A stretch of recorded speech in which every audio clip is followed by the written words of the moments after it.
Yeah. Better? Yeah, that sounds better. Okay, it sounds exactly the same, but fine. Okay. Our next speaker is Eva Darulova, and she will speak to us about an optimized compiler for numerical kernels. Thank you very much for the introduction, and hopefully you won't be too disappointed by the talk.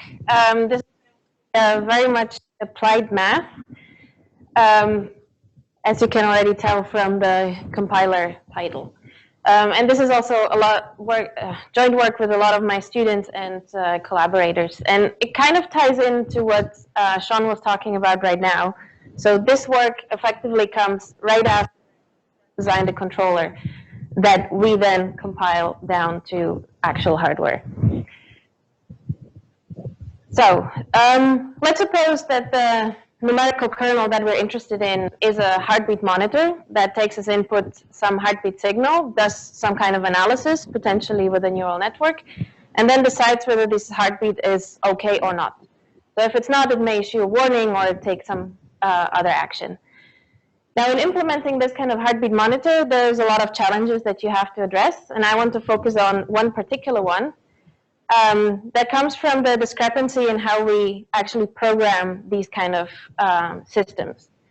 Usually at the design time where we design the algorithms, we focus on the algorithm itself and assume that resources are infinite. So for instance, in the controller design, the assumption was that we have real numbers and perfect inputs, whereas when we actually want to implement this on real hardware, and potentially resource-constrained hardware, we have to deal with noisy inputs and finite precision arithmetic. So reals are, on most platforms, not available. Now, one of the basic ways of bridging this gap between design and implementation are approximations. However, there is not just a single approximation that works for your application. Rather, there are different ones that comes with different in accuracy and efficiency. So in general, the better your approximation is going to be, the smaller the errors introduced are going to be. So they're going to be more accurate, but they're also going to be more costly to actually run on, say, an FPGA, which is the pink thing described there. Now, the trouble is that navigating this trade-off between accuracy and efficiency is hard to do manually, just by the sheer complexity of the space. And the goal of my work is essentially making this navigation of this trade-off space easier and ideally fully automated. Now, before I go to what we're doing, I want to briefly put this into context, since approximations are obviously not a new concept, and they have been around since the beginning of computing. And in particular, people in embedded systems and scientific computing had to deal with them. However, still until today, the way we program with approximations in these domains is mostly manual. So some engineer will sit down, look at the algorithm, select a particular approximation, implement it, and hopefully test it manually, which is obviously costly and error-prone. Now, I'm more in the programming languages and verification community, and we're interested in automation, which also means that we can provide guarantees about accuracy, for instance. However, the solutions in this area are still very limited to very particular sub-problems of the space.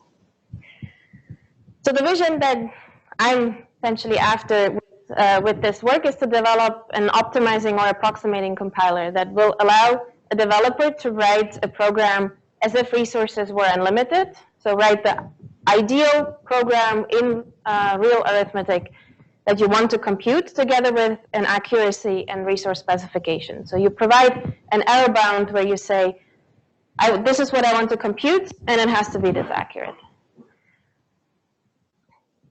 And then our tool would automatically generate or synthesize the approximate implementation over finite precision arithmetic together with a correctness certificate that will actually guarantee the accuracy specified. Okay, so we're not quite there yet for the full thing, but what I want to talk about today is where we are right now. And in particular, I want to show you how we can take a real valued specification that includes transcendental functions like sine and cosine, and automatically generate fixed point or floating point code with polynomial approximations, such that an accuracy bound is guaranteed. Now I'm going to keep this talk relatively high level. I will basically touch a few aspects that have to come together to make this to work. And in particular, I will start with describing how we verify accuracy in the presence of nonlinear arithmetic and conditional statements. And then once we have this kind of verification procedure that we can use as a building block, then we can go the next step and try to actively optimize a program in selecting different approximations. Where here the approximations are going to be the finite precision approximating real numbers and polynomial approximations of elementary functions. And this is working particularly well. So let's start with the arithmetic. And I'm going to go over this relatively quickly because this is sort of old work and I've talked about this so many times. So this is the syntax of the input language into our tool that is called DAISY. So as you can see, you specify your inputs and outputs to the function in reals. So this is a non-executable specification. And in addition to specifying the arithmetic operations that you're interested in, you also specify input ranges. Now, these are mandatory because errors due to approximations depend on the magnitude of your inputs, so you have to specify these. And in addition, you may specify an input error. So these could be errors coming from your noisy sensors or previous computations. Oh, and before I go on, the function is called sine, so this is computing an approximation of sine. For now, we're not going to worry about the actual approximation error to the mathematical sine function. We'll come to that later. So for now, I just assume that the arithmetic you specified here is really what you wanted to compute. So, and then finally, at the output, you can specify the worst case absolute error bounds on the results that you're willing to tolerate. And then what our tool is going to generate is a finite precision implementation, either in floating point arithmetic over single or double precision, or over fixed point arithmetic, which is important for embedded systems when you don't have a floating point unit, a hardware unit available. So fixed point arithmetic can be implemented only with integers and thus very efficiently. But it needs a little bit more work, so you have all these annotations with this AP fixed data type that our tool generates fully automatically. Now, in order to generate this code, the basic functionality that we need is to verify the accuracy. So given some kind of finite precision, say single floating point precision, we need to know what is the round-off error at the result. Now, the biggest challenge in doing this is nonlinear arithmetic. When you have linear arithmetic, things work reasonably well. Once you have nonlinear arithmetic, it's difficult to get tight bounds. Now, getting tight bounds is important because I can always give you a bound on the error that is minus infinity to infinity, which is going to be correct, but completely useless. So in order to get useful results, we want to get more tight bounds. So I'm not going to go into details in how we actually compute this. For the rest of the talk, you should just know that there is a function that can compute these round-off errors. So this is the difference between the real valued function and its finite precision counterpart over some input domain of x. Our procedure is based on static data flow analysis, and we use interval and affine arithmetic, which I guess a lot of you are familiar with. We also use interval subdivision to get more accuracy. Now, you may say that absolute errors are not always a good measure of accuracy. So in fact, we do have also something, a procedure that can compute relative errors, which uses a completely different approach. However, the trouble with relative errors is that the expression is only defined when your denominator is not 0. This unfortunately happens quite often in practice. And for fixed point arithmetic, this anyway doesn't work. So going forward in the talk, I'll always assume we have absolute errors. But just if you are really interested in the relative errors, you could essentially plug this in in all of our following techniques instead of the absolute error computation. All right, so we have a real value spec that we can take to a finite precision implementation. And for what I've described so far, we can also, so our tool can also generate a certificate that you can independently check in Coq and Ho4. So you don't have to trust our 10,000 lines of code implementation for this. All right, so that's all I want to say about the arithmetic. Most programs don't consist just of such very simple one-liners, but they also feature conditionals. So for example, we could have a more complicated version of our sign approximation, where for small x, we will use a simpler approximation. Now the trouble with this is that control flow may diverge. So if we look at a function implemented in reals, if we could actually execute it, it would be possible that under the reals, we would take the if branch, but under finite precision, due to errors, we would actually take the else branch. So the errors that we would have could be potentially much larger because the two executions would be computing two completely different expressions. So our final error bound has to take into account this discontinuity error. So the difference between F1 and F2, or F1 and F2 correspond to the if and the else branch. Now the challenge in computing this is the complexity of this constraint. So our standard approaches don't scale to this point. People have tried, it doesn't work. So the trick that we play here, and again, I'm going very quickly over this, is to break this down into 3 more manageable pieces. So we're giving up some accuracy in the errors that we compute in order to even compute something in the first place. So we're just playing the simple triangle inequality trick here, but it's actually very effective because the 3 pieces are now much easier to compute. So the middle part is computing only the real difference. So now the difference is only about real functions, which is much easier to compute. The last part is just the round-off error on the else branch. So that's our previous procedure. And then for the first part, we just have to compute a Lipschitz constant, which again is relatively easy to compute. So by playing this simple trick, we can actually compute this continuity error even in the presence of continuous branches in a sense. Now, the example that I gave you at the beginning with the heartbeat monitor had a slightly different conditional. It was actually computing a discrete decision. So it was computing a yes or no answer. So if you put this in the context of a controller, which here is just a function that's controlling some rigid body, you would have some numerical computation, and based on that, you would take a discrete decision. So for instance, you may raise an alarm because you're getting too close to a wall or something like this. And again, you have the same problem. Under reals, it may happen that you should have raised the alarm, but due to errors, you just continue as if nothing happened. So if you play the same trick as before, so if we put this into numerics now, so we can actually compute some numerical answer, and then try our worst case analysis. Well, the analysis now is very trivial because the maximum error will always be 1. We will always have some kind of errors. It will always be possible that we will take the wrong branch and we will take the wrong decision here.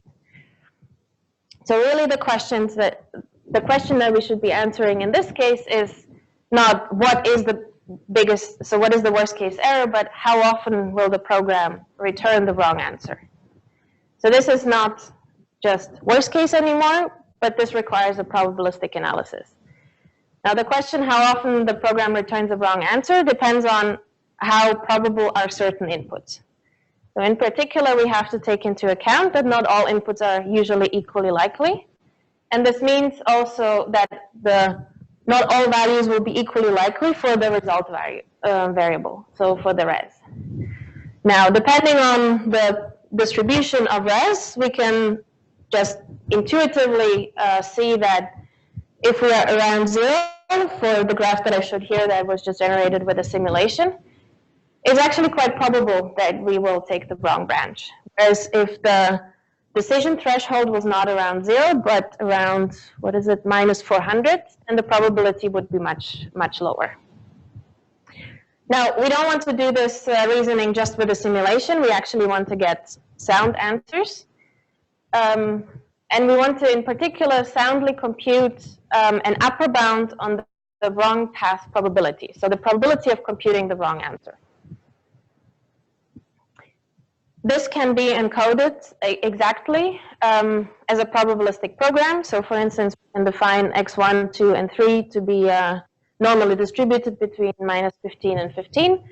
We have our numerical computation, and then we can use our worst case error analysis to compute the error on computing the result variable. And then in the assert statement, what we basically say is we're looking for the probability that we will, the value of res is going to be plus and minus error around 0. So we will, the result variable will be just in the critical interval around our decision threshold.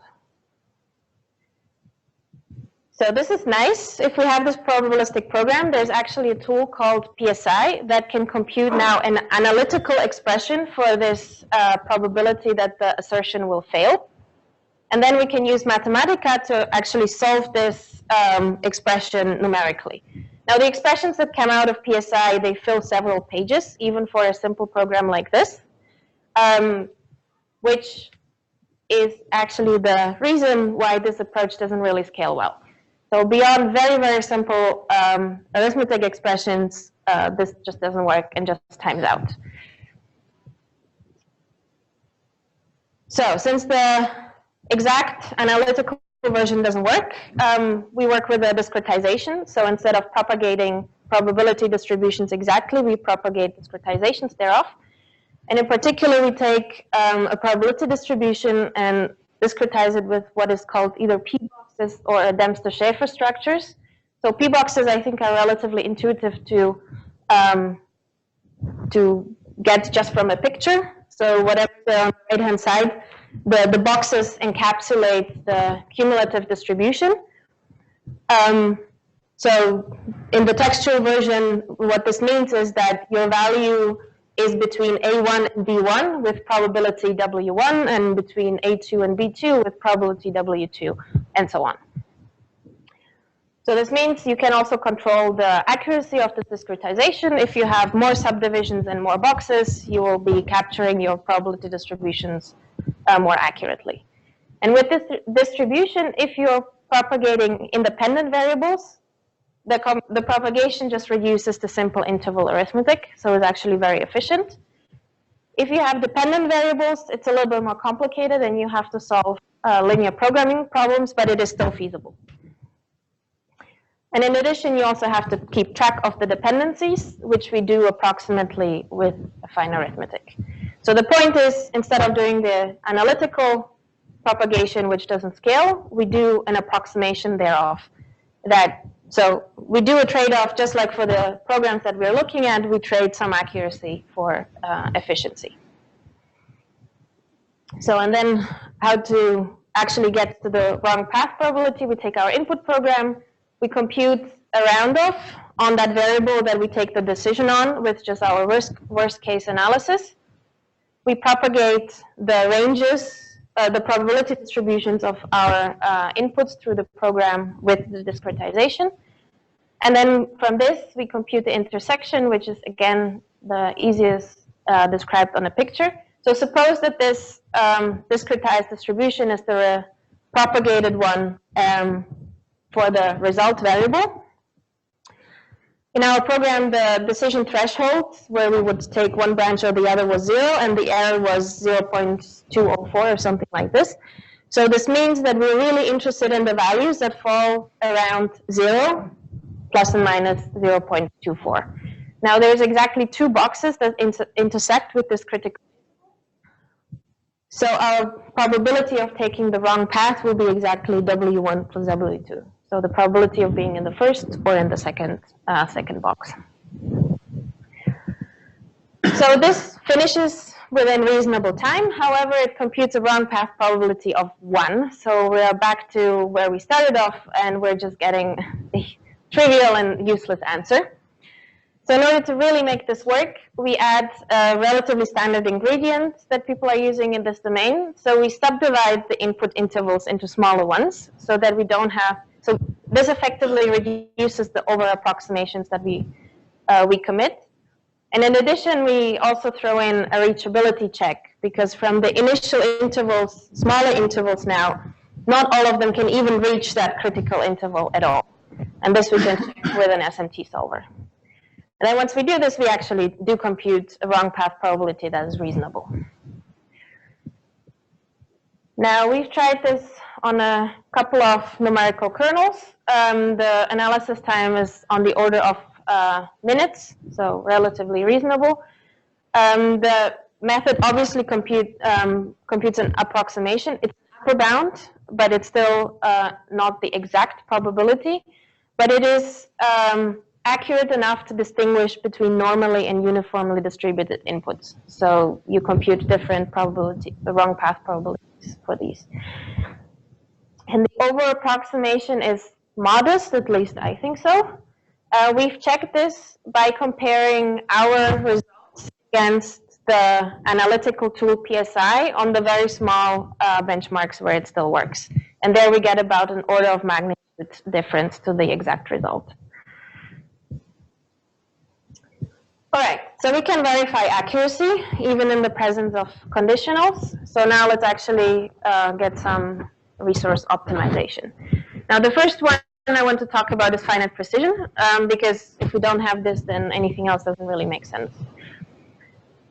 So let's go back to the controller that we have, and for simplicity, I'm just assuming we're back to just arithmetic. And now suppose that the user has specified an error bound of 1.75 to the 10 to the minus 13. I mean, this is just some random number. Now with our tool DAISY, we unfortunately can only compute for double precision floating point arithmetic an error of 3.5 to the 10 to minus 13. So this means that uniform double precision is just about not enough. Nearly there, but not quite. So what you usually would have to do is take the next higher precision, which in this case would be quad precision, so that's double precision. So that for that precision, the error bound is definitely satisfied by a huge margin, but it's also significantly slower. At this point, it usually has to be implemented in software, so performance hit you get is quite significant. However, since the double precision was only just not enough, ideally we can mix the two and we can have a mixed precision implementation, which is going to be faster than the uniform quad precision and will satisfy the error bound. So in this case, we can have 3 operations that will be in double precision, so the lower precision, and 4 operations that will be in quad.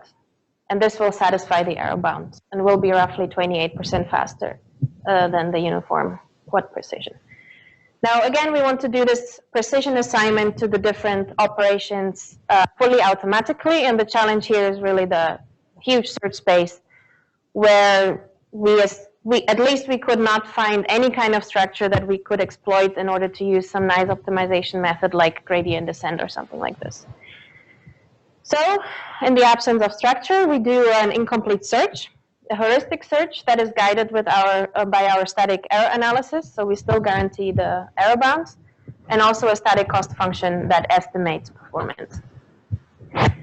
So I want to give you, again, a pictorial explanation of this algorithm, where each of these boxes specifies, so each box has the arithmetic operations, a list of arithmetic operations, and the number gives the number of bits of precision that we have for these arithmetic operations. So initially we start with all operations in 128-bit precision, so that's quad.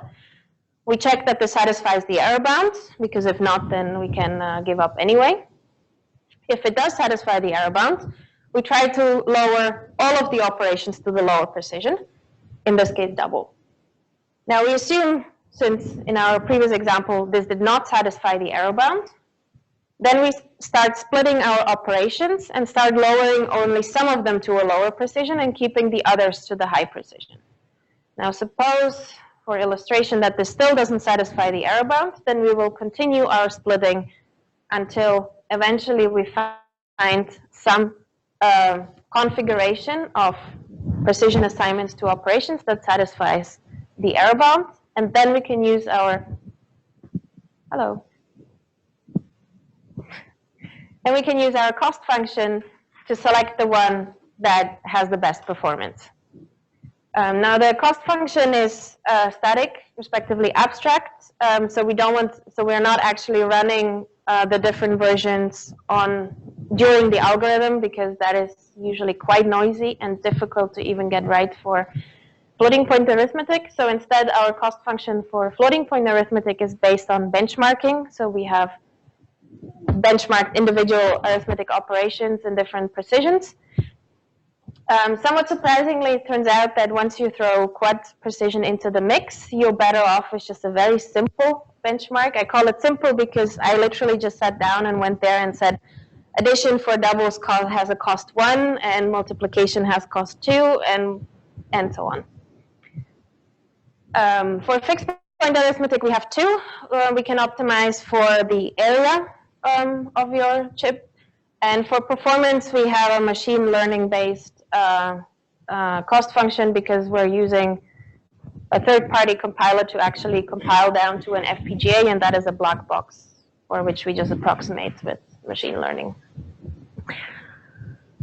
Okay, so this shows how we can assign precisions. Now, one thing I have sort of skipped over and silently ignored was the fact that real valued identities don't hold under finite precision. So until now, whatever you have written had to be executed in exactly the same order for our error bounds to be sound.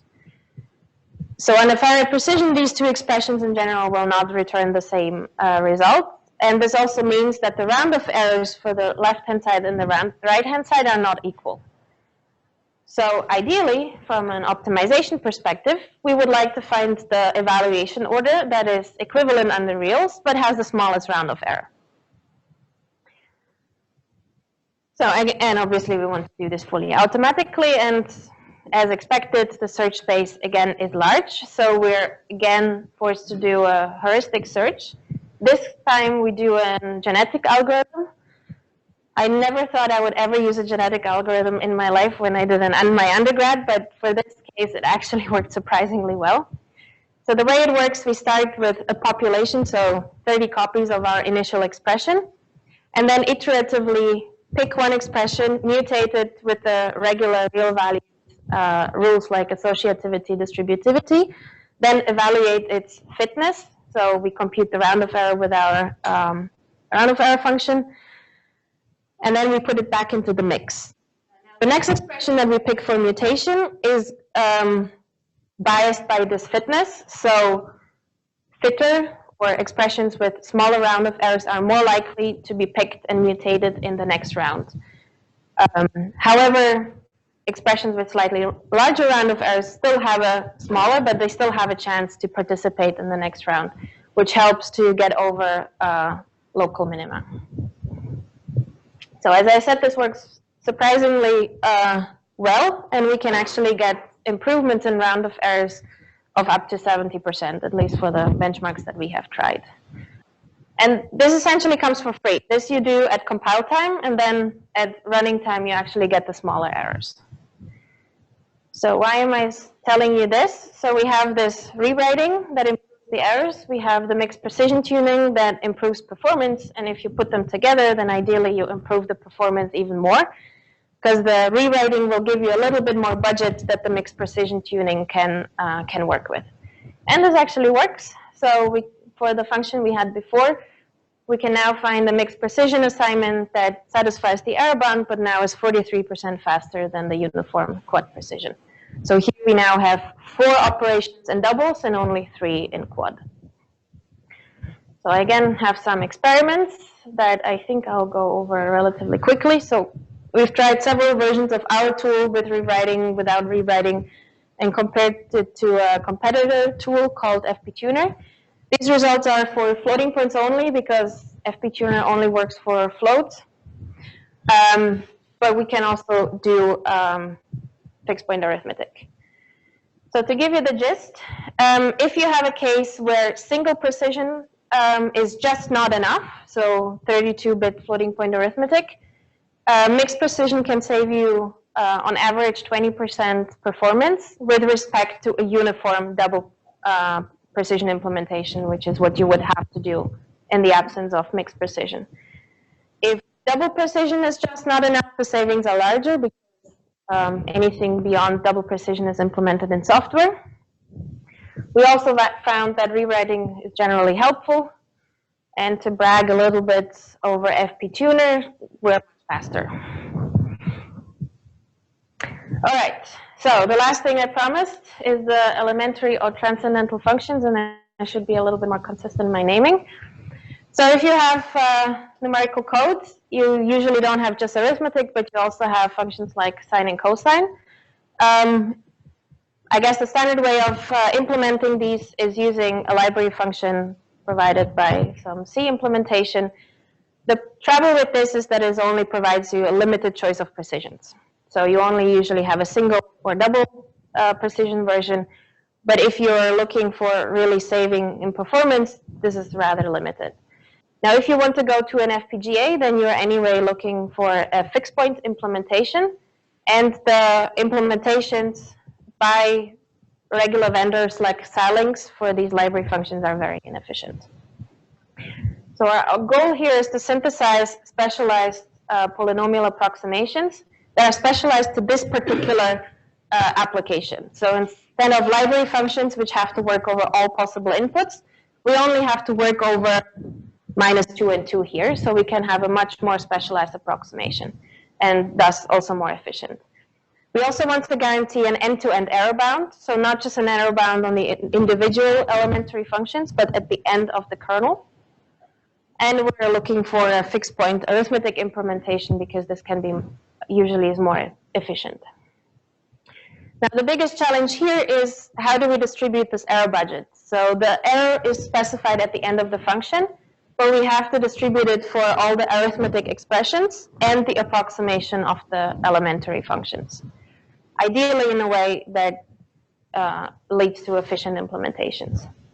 So we do a two-step approach. We first do what we call a global error budget distribution, where we assign budgets to the top-level arithmetic operations and in each elementary functions. And then within each elementary function, then in turn, we distribute now the local error budget between the polynomial approximation and the implementation of that polynomial approximation itself.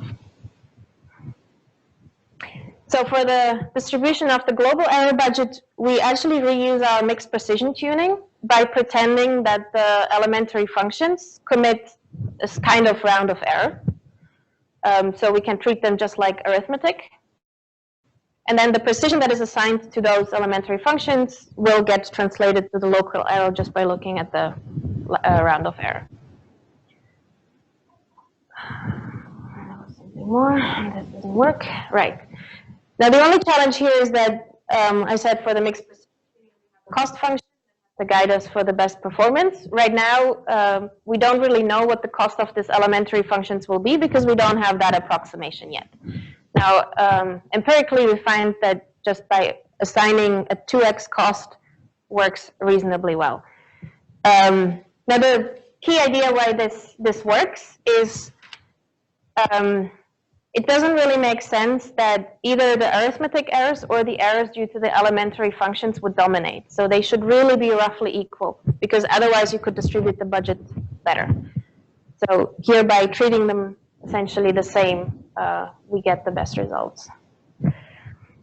So once we have a local error budget for an elementary function, now we have to distribute it between the polynomial approximation and the finite precision arithmetic. And we do a feedback iterative loop. So we try with an equal split. We do the approximation, we do the implementation, and then we try to increase the approximation budget a little bit more and a little bit less until we find a good trade-off. Now, for the actual polynomial approximation, we use a tool called MetaLibM that generates piecewise polynomial approximations using the Remes algorithm, which gives us the best polynomial approximation. It performs domain splitting to get piecewise approximations. However, it only generates double floating point precision implementations. So for instance, it would generate an approximation like this for sine. Now this is already in the syntax of DAISY. So for these approximations now we have to generate or find the fixed point implementation, which we do with our mixed or uniform precision assignment in DAISY. Now, in general, we found that whether mixed or uniform precision is better very much depends on the application. So usually you just try both versions and pick the one that's faster. Again, we have some experiments for our kernels where we compare against an implementation with the Xilinx library functions. So Xilinx is a vendor of FPGAs that provides some library functions, and we're on average more than 2x faster than those implementations. The running times of our tools are again on the order of minutes, I think. All right, that's the end of my talk. This is what I wanted to show you. Hopefully I've convinced you that maybe sometime in the future we'll be able to write programs as if resources were unlimited. So this works for kernels. What we haven't solved yet is scalability, but we're working on that.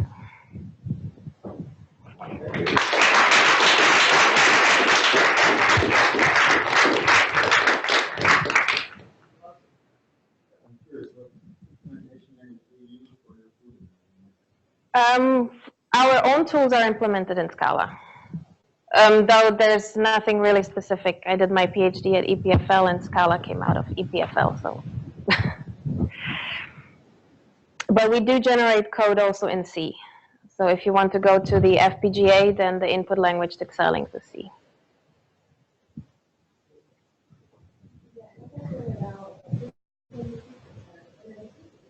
The what? Probability analysis, yeah.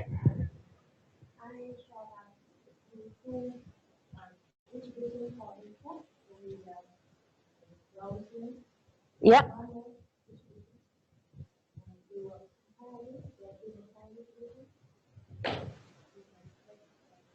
So that comparison was only to check how sensitive or how accurate our algorithm is, because our algorithm, due to the discretization, is committing approximations itself.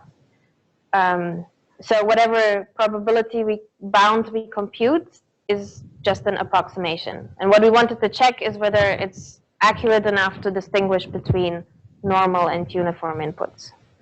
So we're not actually comparing the results per se.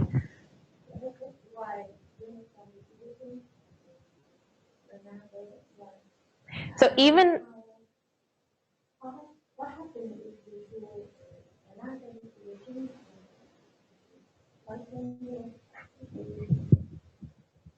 so I'm not sure I understand the question, but even if your inputs are uniformly distributed, at the decision point, they're not uniformly distributed anymore. So the distributions do get skewed. And as you've seen on that simulation graph, that was not a uniform distribution or a normal distribution anymore.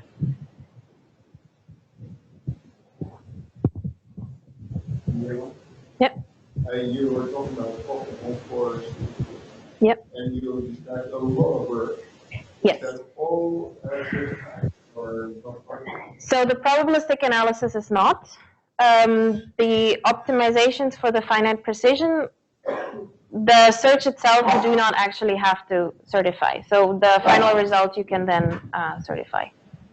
Do you use common things which you generate with optimal core, or No, I think that's just a pretty printer that pretty prints the coq and whole 4.